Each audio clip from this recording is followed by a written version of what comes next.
એક સાબર હતું. નદી કાંઠે એ પાણી પીવા ગયું. નદીના પાણીમાં તેનો પડછાયો પડ્યો. તે ખુશ થતું કહેવા લાગ્યું, વાહ, ભગવાને મને કેવા રૂપાળા શિંગડા આપ્યા છે. રાજાના માથે મુંગટ હોય એવા મારા ભરાવદાર શિંગડા શોભે છે. પછી એની નજર એના પગ તરફ ગઈ. એ પાતળા હતા. એ દિલગીરી થતું કહેવા લાગ્યું, અરે રે, ભગવાને મને પગ કેટલા પાતળા અને કદરૂપિયા આપ્યા છે. મારા શિંગડા મને શોભા આપે છે, જ્યારે આ ભૂંડા પગથી હું લાજી મરું છું. સાબર પાણી પી બહાર આવ્યું, પણ આવા વિચારો ચાલુ જ હતા. એવામાં એણે ઝાડીની પાછળ છુપાયેલો વાઘને જોયો.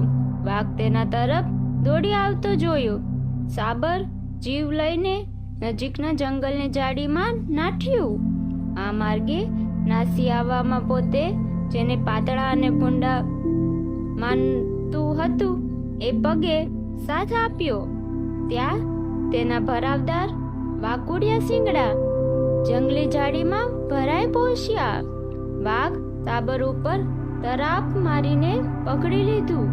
મરતા મરતા તે બોલ્યો, અરે રે, જે પગ મને નકામા લાગતા હતા તે મને ખરે વખતે ખપ લાગ્યો, પણ જે શિંગડા મને રૂપાળા લાગતા હતા તેમણે જ મને અણીના વખતે દગો દીધો.